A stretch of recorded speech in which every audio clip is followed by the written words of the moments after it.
తాడు సహాయంతో కిందకి దిగి అక్కడే సూర్యోదయం వరకు వేచి ఉండండి.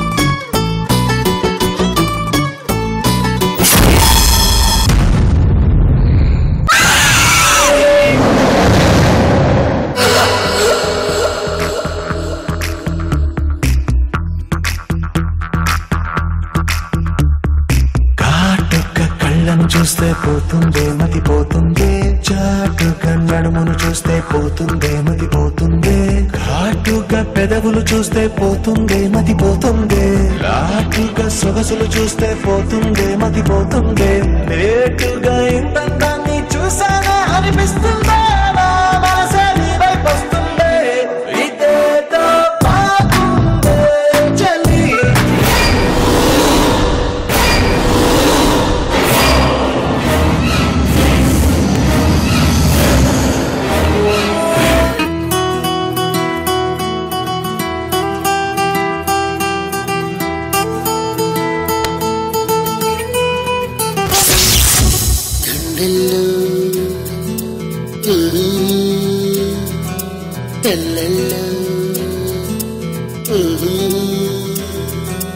గుండెల్లో ఏదో సడి ఉండుండి ఓ అలజడి, కళ్ళల్లో నువ్వు కలబడి కమ్మేస్తోంది సందడి, నా ప్రాణం కోరింది నన్నే నీతోనే ఉంటానని,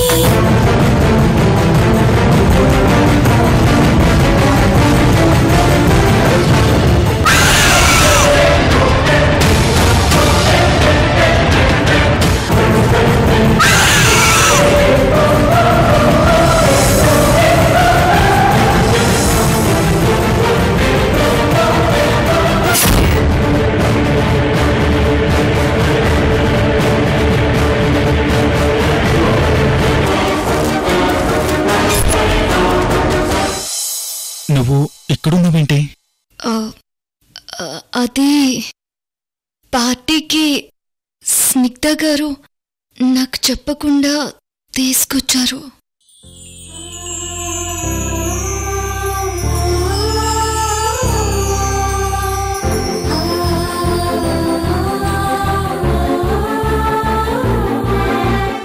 జ్యూస్ మీద పడింది, వాష్ చేసుకుందామని రూమ్లోకి వచ్చాను వంశీ గారు.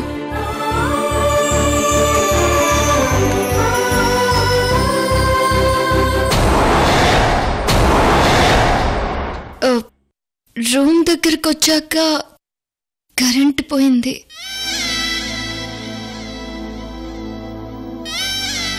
మీరు రూమ్లో ఉంటారని నాకు తెలీదు వంశీ గారు.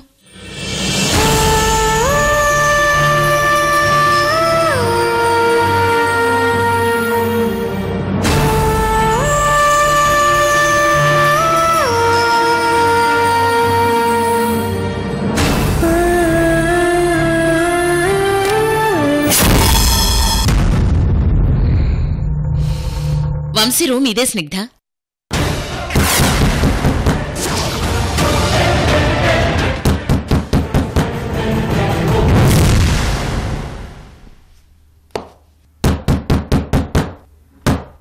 నాన్న వంశీ,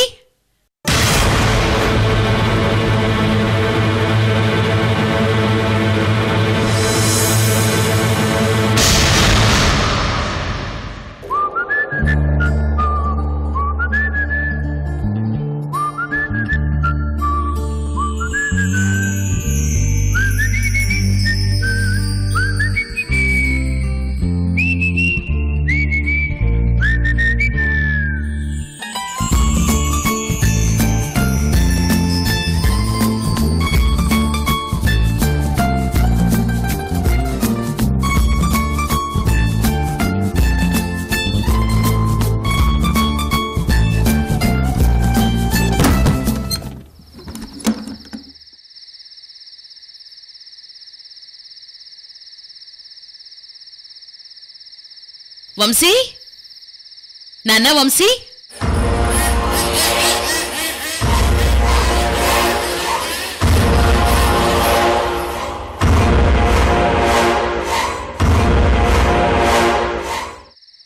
వంశీ,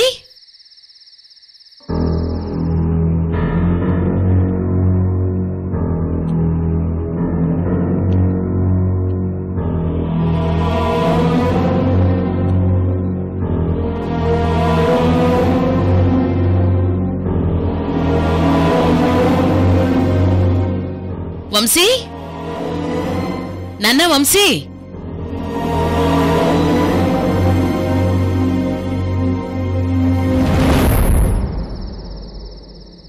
ఎక్కడికెళ్ళుంటాడు?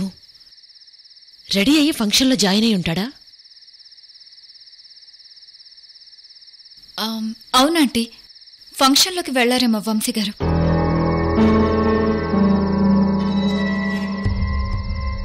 సరే, పద స్నిగ్ధ.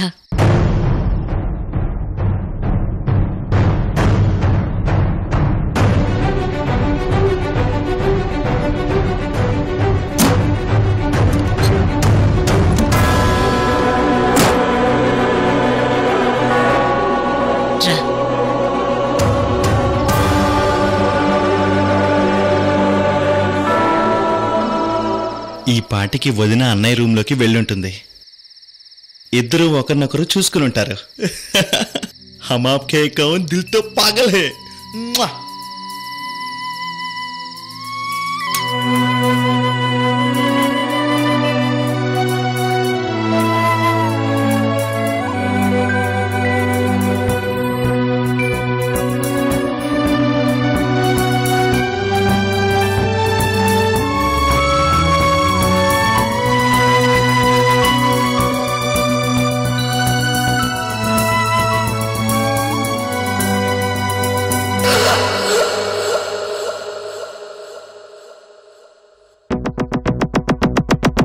ఏకాంత వేళ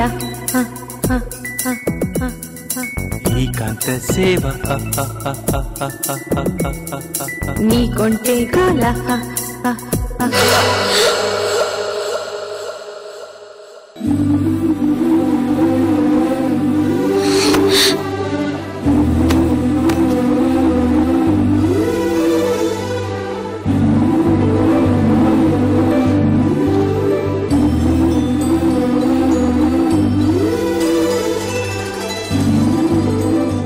సారీ వంశీ గారు. నేను కూడా సారీ. మేడం స్నిగ్ధ గారు అనుకోకుండా వచ్చారు. వాళ్ళు ఈ పరిస్థితుల్లో మనల్ని చూస్తే. అర్థమైంది. It's okay. దైవం కలిసిన క్షణమేది, ఎదలే కలిసే నిమిషమది.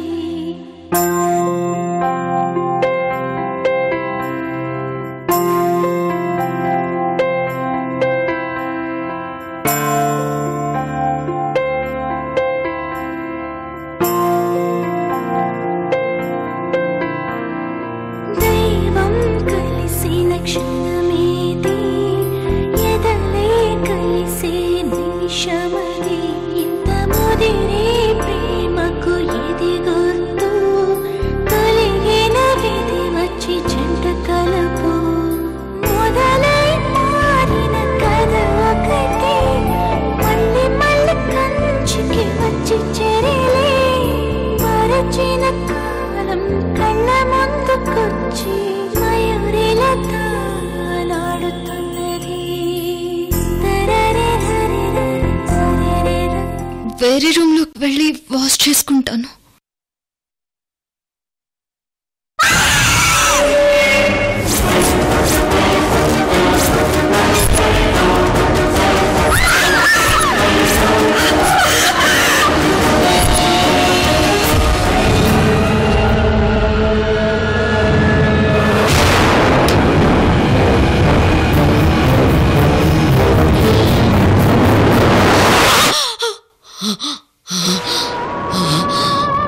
వంశీ, నిన్ను చేరని ఆత్మకి కైవల్య ప్రాప్తి లేదు.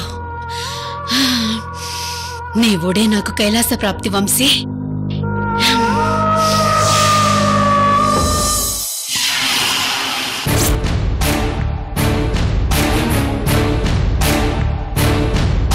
ఇది మేం కొన్న ప్లాట్. ఇదిగోండి మా పేరు మీదుగా మేం కొన్నట్టుగా పత్రాలు. ఏమ్మా ఇవి ఒరిజినల్ కావు, డూప్లికేట్ పత్రాలమ్మా. అసలు మీకు అమ్మిన వ్యక్తి వీడే కదా?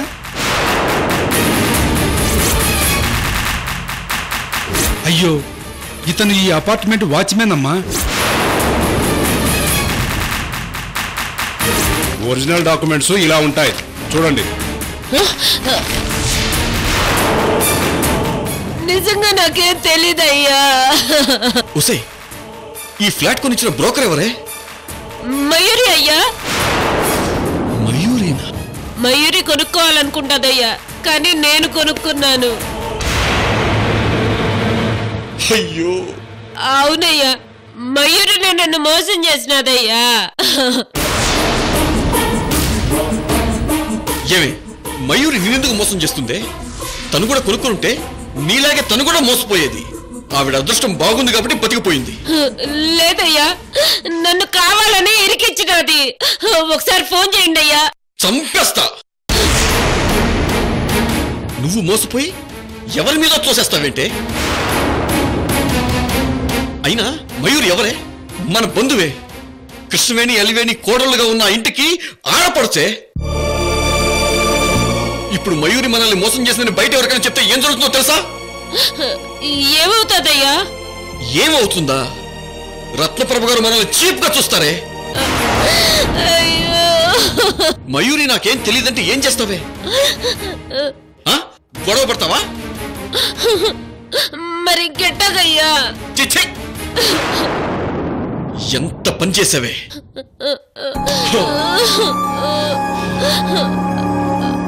అందుకే బంధువుల దగ్గర డబ్బు లావాదేవీలు గాని అప్పుల విషయంలో గాని మాటలు ఇవ్వడాలొస్తే జాగ్రత్తగా ఉండాలని పెద్దలు చెప్తారు. ఏదైనా తేడాలు వస్తే రిలేషన్స్ పాడవుతాయే. ఇప్పటికే ఆఫీసులో ఒకసారి డబ్బు మిస్ప్లేస్ అయితే శశిధర్ని శాశ్వతంగా ఆఫీస్ నుంచి డిస్మిస్ చేశారు రత్నప్రభ గారు.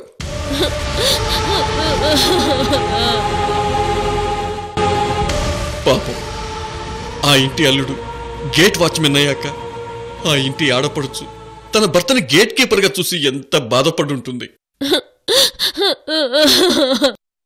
ఇప్పుడు మళ్ళీ మయూరి మీద మనం నింద వేస్తే దీనంతటి కారణం తనే అంటే రత్నప్రభ గారు తన్ని తరివేస్తారు. వాళ్ళ ఇంట్లో గొడవలు జరుగుతాయే. నువ్వు ఇలా చేశాను మన ఇంట్లో అన్నయ్యకి తెలిస్తే అది ఇంకా పరువుతో కుప్పనే. ఏమే వియ్యాల వాళ్ళ దగ్గర మన పరువు పోవడం అంటే అది ప్రాణం పోవడంతో సమానమే. అయ్యో, అయితే ఇప్పుడు ఏం చేద్దామయ్యా? అయ్యో, చేసిందంతా చేసి ఇప్పుడు ఏం చేద్దాం అంటావేంటే? అమ్మా, అత్తయ్య, మీ కూతురంటే నాకు చాలా ఇష్టం. కానీ తన స్థాయికి మించిన పనులు చేసి ఇలాగే మీదికి తెచ్చుకుంటుంది. దానివల్ల నేను చాలా కష్టాలు పడ్డాను అత్తయ్య, ఇంకా పడుతూనే ఉన్నాను. అది చేసే పనులతో దాని మీద ఇష్టాన్ని అదే చంపేసుకుంటుంది.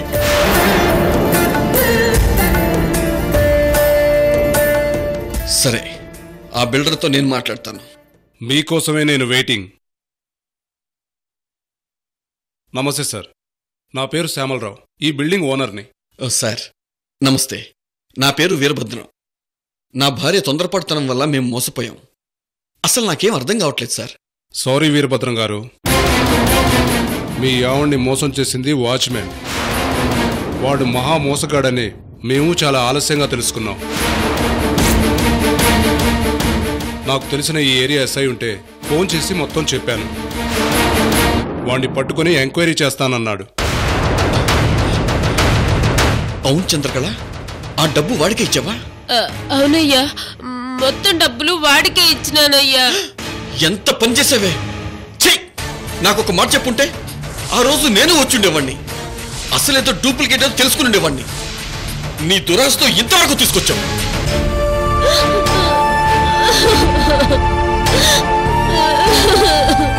చూడండి వీరభద్రం గారు, ఈ ఫ్లాట్ ఓనర్ ఇందాక వచ్చి గొడవ చేసి వెళ్ళారు. నేను కన్విన్స్ చేసి రాత్రి వరకు ఇక్కడే ఉండేలా మాట్లాడి పంపించాను. మీ డబ్బు రికవరీ అయ్యే వరకు నేను మీకు సపోర్ట్గా ఉంటాను. బట్ రేపు మార్నింగ్ ఖాళీ చేసి వెళ్ళిపోండి ప్లీజ్. అలాగే సార్, అలాగే.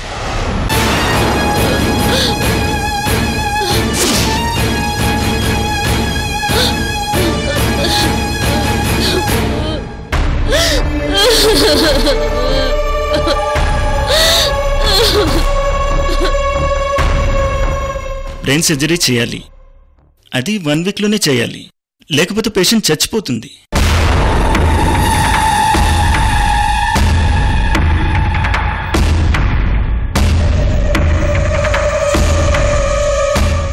వదిన రిపోర్ట్స్ గురించి అన్నయ్యకి చెప్పలేక సతమతమవుతున్నాను. ఇప్పుడు ఈ గొడవ ఒకటి. ఏం చెయ్యనురా భగవంతుడా.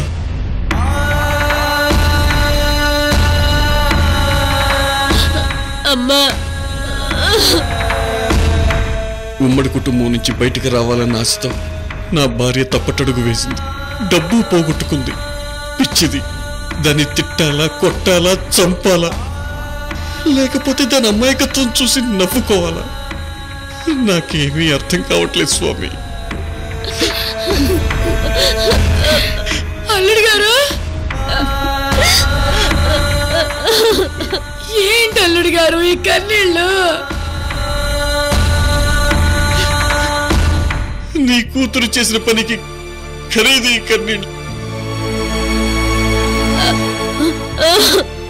అత్తయ్య, నాకు చంద్రకళ అంటే చాలా ఇష్టం అత్తయ్య.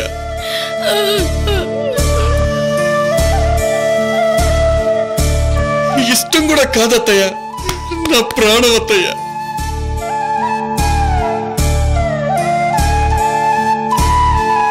కానీ తనలో నచ్చని ఒకే ఒక్క లక్షణం డబ్బు పిచ్చి. ఆ డబ్బు పిచ్చి అందరికీ ఉంటుంది, కానీ తనకి కష్టపడకుండా రావాలి.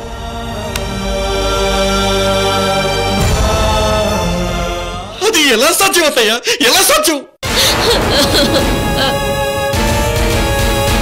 అత్తయ్య, నేనేం లక్షల శాలరీ ఉద్యోగస్తుణ్ణి కాదు, మామూలు ఉద్యోగస్తుణ్ణి. నా సంపాదన ఎంతో తెలుసుకుని అందులో సర్దుబాటు చేసుకుని సంతోషంగా ఉంటే ఈ గొడవలు, ఈ కన్నీళ్లు ఎందుకుంటాయి అత్తయ్య?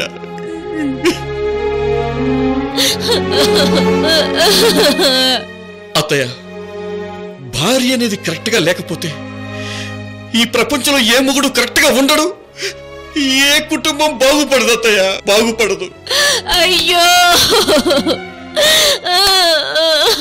అత్యాశకు పోతే మిగిలేది కన్నీళ్లు, కష్టాలే అని ఎప్పటికి తెలుసుకుంటుంది అత్తయ్య నీ కూతురు.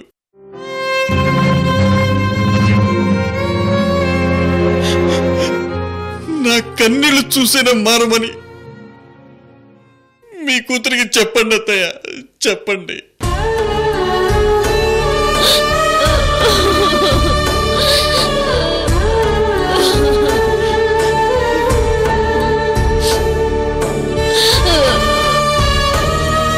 భగవంతుడా,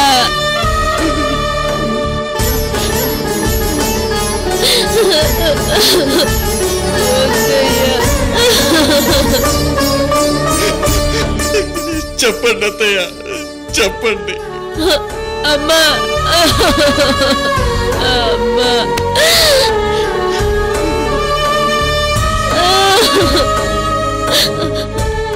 అల్లుడు గారు, పెద్దదాన్ని నా మొహం చూసి దీన్ని క్షమించండి.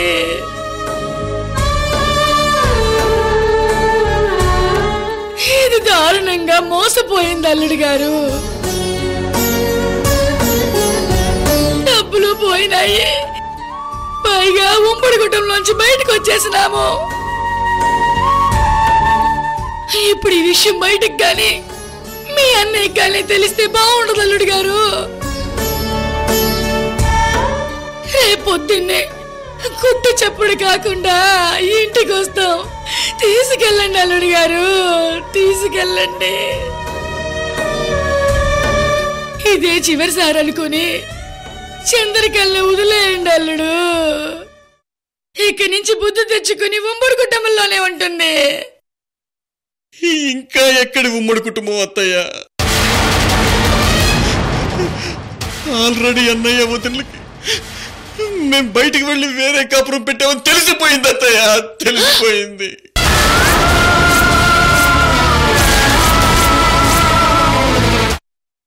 చలి చలిగా